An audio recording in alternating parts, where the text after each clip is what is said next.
Welcome to our Torn Hearts review, which we already did, but somehow didn't hit fucking record. I'm super annoyed because I felt like I said everything perfectly. God damn it. So, this is about two country western singers who want to make it big. So they find out about this woman who was this big star once upon a time, played by Katie Siegel, Peggy Bundy, or from Sons of Anarchy. I know it's Peggy Bundy, that's how she'll be to me. Anyways, they track her down. They're trying to get her to come out of hiding and obscurity because her sister died years ago, so she left the business. And these girls are big fans of her. They want her to come out and record a single, get her out, get them big and popular, win-win kind of scenario. And when they get there, they find out that she's a little fucked in the head. I really liked this movie. I already said everything. I know. You guys are just gonna have to find that fucking review that doesn't exist. No. It exists in the No, I think Katie Siegel is really good in this. I think she's scary. Yes. And very believable as the mentally deranged starlet who pits people against each other for her own amusement and because of her trauma. And the two other girls are believable. You've got the pretty one who has the voice, and then you have the classically not as attractive, even though I still think she's pretty, girl who's like the talented one who can write. Yeah. But they complement each other very well. And this film is all about how people complement one another, but they lose sight of that within the film, and it's actually very sad. And there's a message here in the end for me, and I left this being like, oh man, that's a damn shame that they didn't realize that. But yeah, that all being said, I did quite like this movie. The only gripe I have that I think a lot of people will run into is that there is some believability issues with character choices, but I do think that there is a probability to them that is in the maybe category, and that's always good enough for me, as long as it's believable-esque, as long as I think that it could be, as I was saying before, bad choices are not fucking plot holes, they're character flaws. Yes. I think that you really just can chalk up most of the bad choices in this to obsession and manipulation. Yes. And because of that, it works. And I did quite like how all of this panned out, despite maybe kind of being like, I might have to,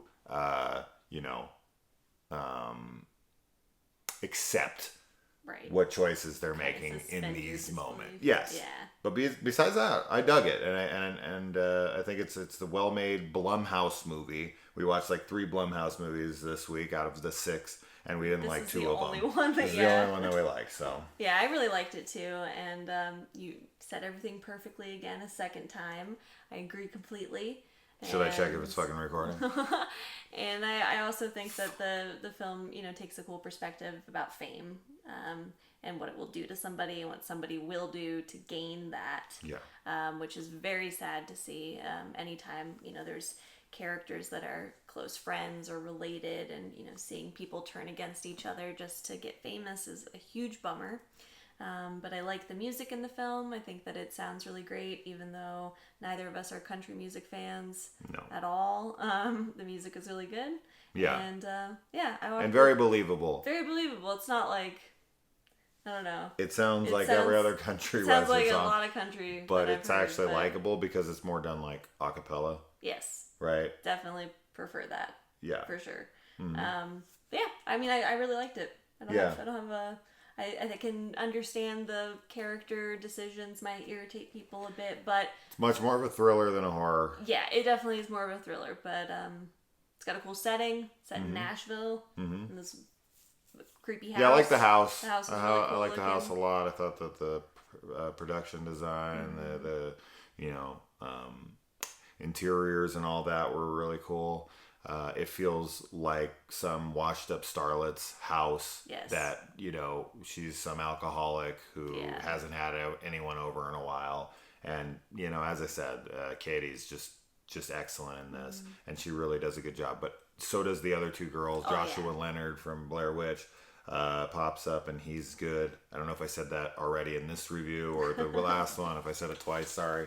But yeah, it's a good one. I definitely think this is going to be for everybody. No film is, but you know, it is a female-led film. It's really about like jealousy and you know, the desire for fame and all of that, and women kind of fighting with one another. And there are some fucking people, men, toxic men, who don't like a movie that's just straight about women and women infighting with one another over their desires and their, you know, whatever. Yeah, I mean, because they should be in the kitchen where they belong, making my babies and my omelets. In the oven. Yeah. Pop them in. If you want to make some omelets, you gotta kill some people. So says Chris 7. Yeah, I mean, it's you know, it's about the Dutch sisters, right? Duchess. So the Duchess sisters, not the Dutch sisters. The sister thing is very important to the film. So if you are a girl who has had friends that are like sisters or have sisters that you're close to, it's definitely going to be a lot more relatable in that way than, you know, if you're just a lonely old guy that has nobody in his life. Yeah. Good. All right, we got to move on. Bye.